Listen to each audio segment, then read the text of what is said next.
24/7 with extra shows, content, guests, analysis, archives to all of our shows at davejanda.com. We do another 4 to 5 video format shows every week on content that I cannot go into on the radio or on public facing video platforms. Why? Because unfortunately, the censorship oppression operation is still in full motion. Many people think that since November, or at least since Trump took office for the second time on January 20th, 2025, the censorship operation has been shut down. So, no, it's actually worse than ever. It's worse than ever. Not an overstatement. And that's why independent platforms are so important. And what is the one of the secret sauces at davejanda.com that no other independent media platform has is our IT team, led by Nick Ruiz. There isn't a week that goes by that something in the IT world, I'm delving into Nick and his crew as far as getting insight, getting information, getting the story that nobody else can get because none of the other platforms have an IT team. And in fact, I don't know of another independent media platform that has the IT infrastructure to protect our content, to protect those who visit our site, than our site at davejanda.com. You know, Nick has gone the extra mile. We have our own servers.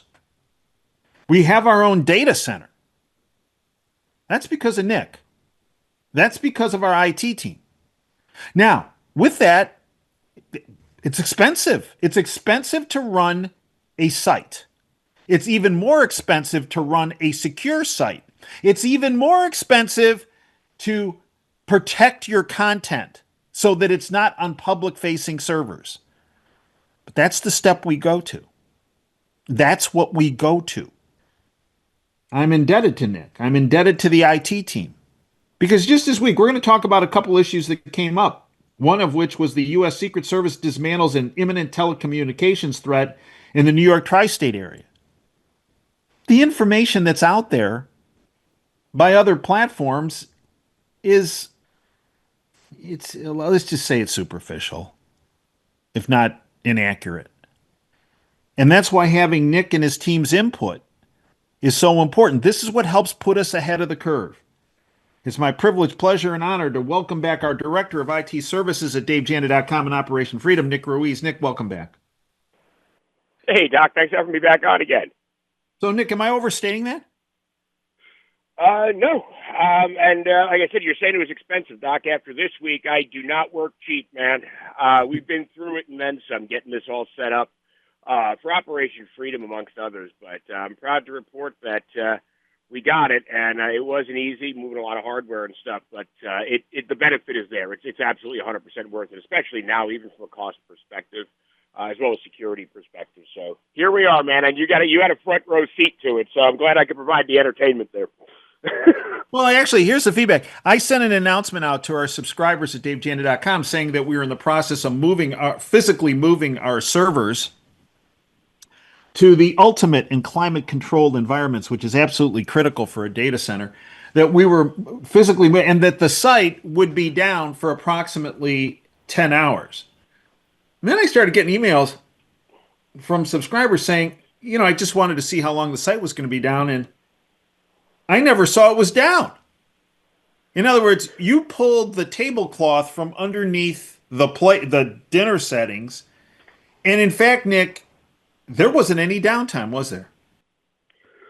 No, because of, the backup, as you like to say, the backup to the backup to the backup. If you plan it in advance and you do it correct, and anybody that's in any kind of technology knows, you want an offsite. If you're on-prem hosted, you definitely want something offsite. So we were able to do that, and we were able to, as you say, Doc, pull the flatware out from under pull the tablecloth out from under the flatware, and do that with minimal cost and minimal threat to security. So it takes planning to do that and everything, but we got it pulled off, Doc, and like I said, no sane person would attempt.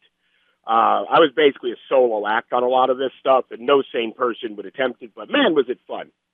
So there was that, but no, we had very little downtime, Doc. I think we were down for, it was a couple of minutes. That was it. and moving the entire infrastructure from point A to point B. So, it totally doesn't show, Doc. It's, there's definitely not more gray hair on my head. I definitely didn't age a couple of years in a couple of days. So, Nick, let's discuss and dissect this announcement from the United States Secret Service. Here's the announcement from this week.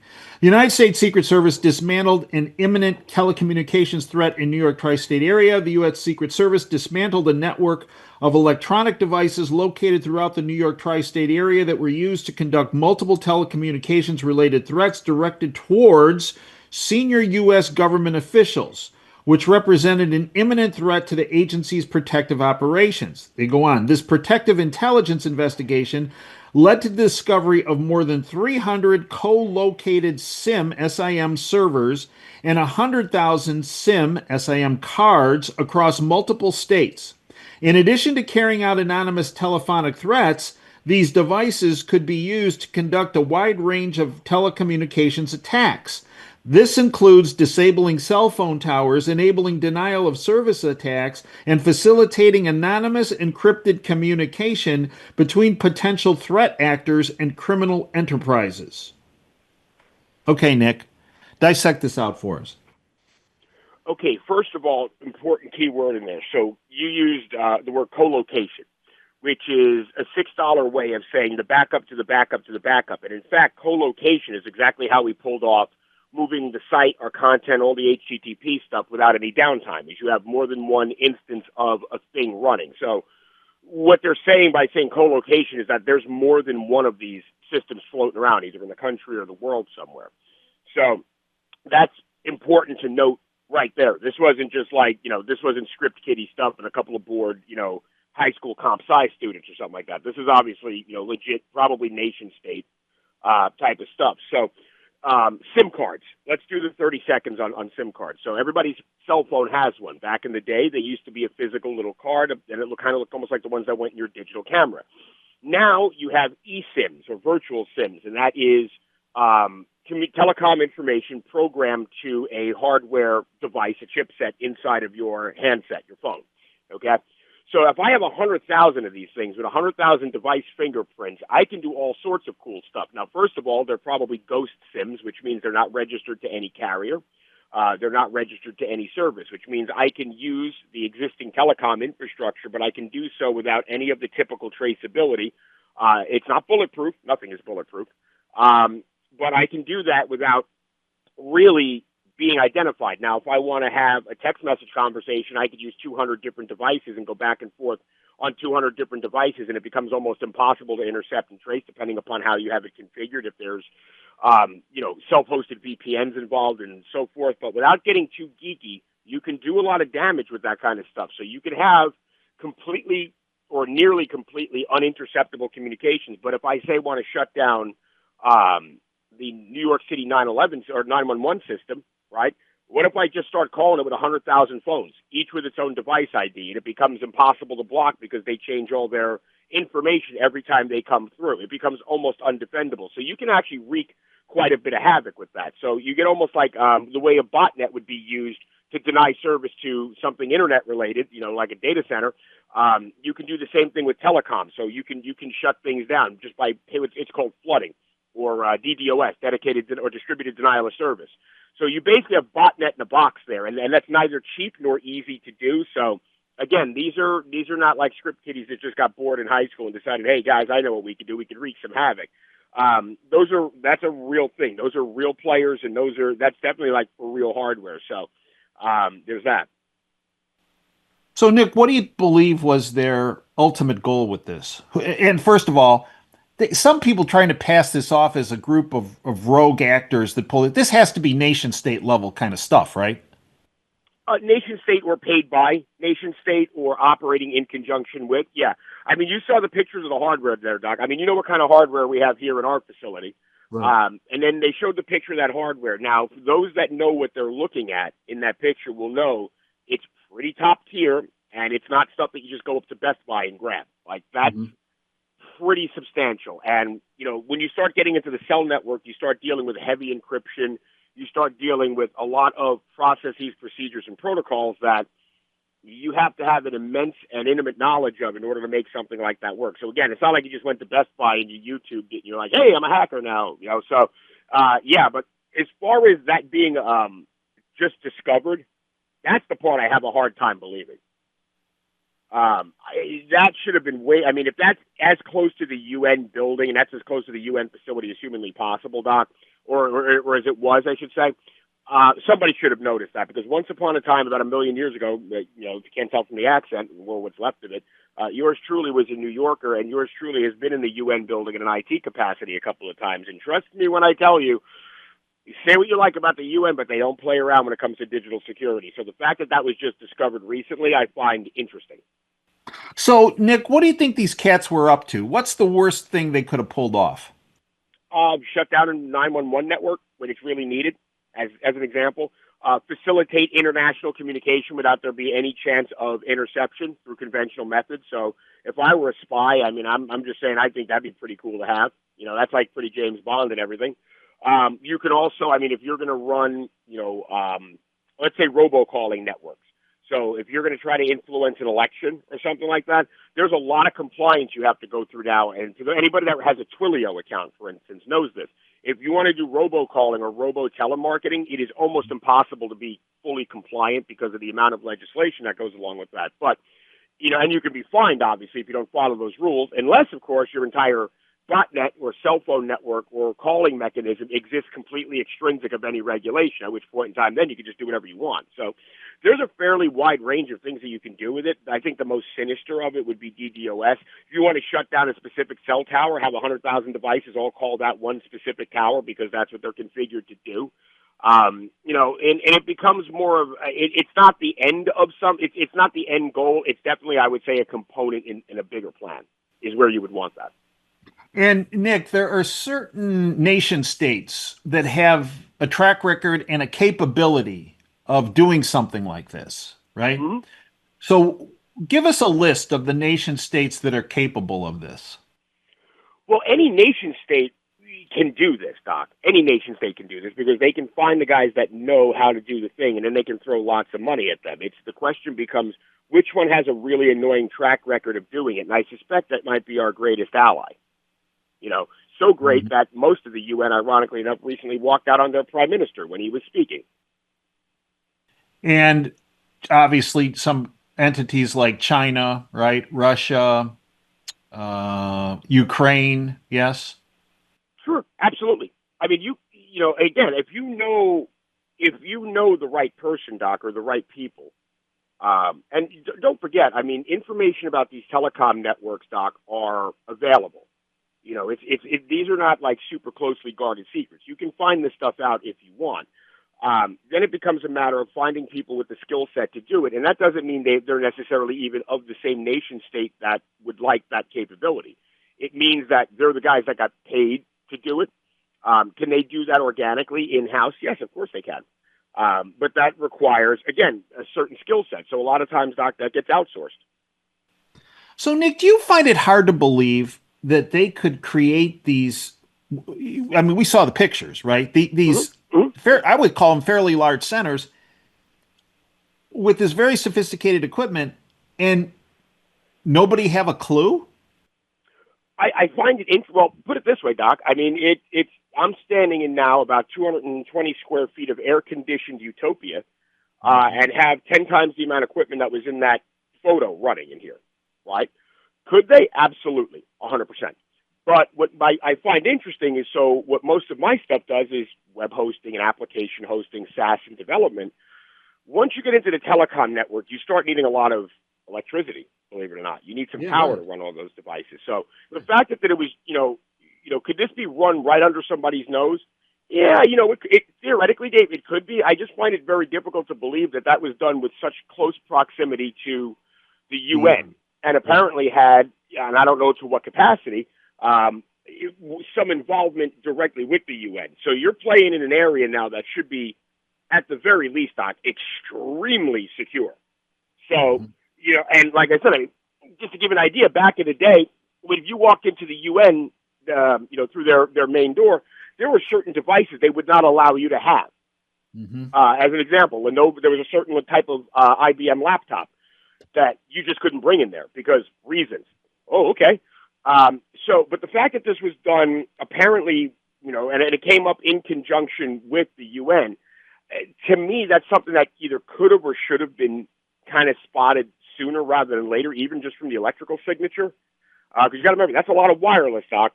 If you're doing the cell phone thing, that's a lot of LTE signal going in and out of a building. And one would think that would have been picked up, right? You should have been. Yeah, I mean, you've got 100,000 devices. If they were ever all fired up together in some sort of a coordinated attack, like a botnet style or a distributed denial of service, yeah, that's going to get noticed. So is it a stretch, Nick, to say that this was allowed to be set up? I would say, well, I mean, until you see more evidence, it's tough to say anything. But if I were going to go on just what we see so far, yes. Okay.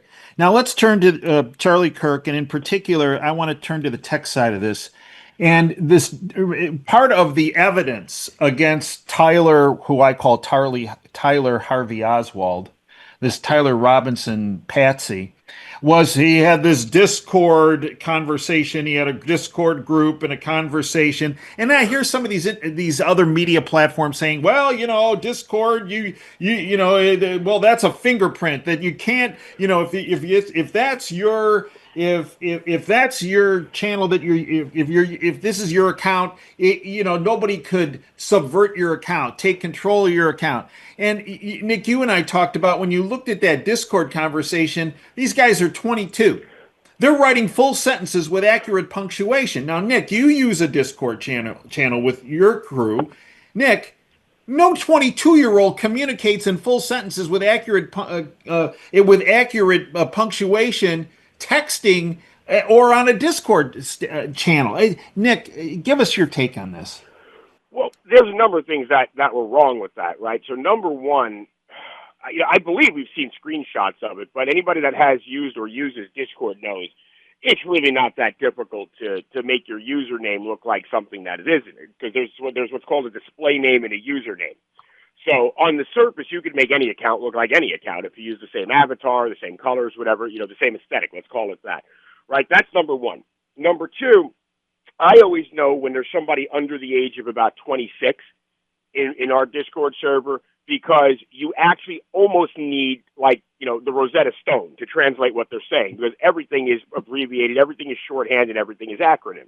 Now, I write in, and a lot of, the folks I work with that are in their 40s, 50s, and 60s, okay, so if you're giving somebody instructions to do something, or you're having an actual conversation, yeah, you'll write in grammatically correct sentences, and hell, if you're even in a good mood, you might even use punctuation. But, the under 25, 26 crowd, and I'm saying this is, again, a broad brush statement, but typically there's some smoke and gun signatures, no pun intended, that somebody's of a certain age just by the vernacular that's used, and none of that looked right in that conversation, not even close.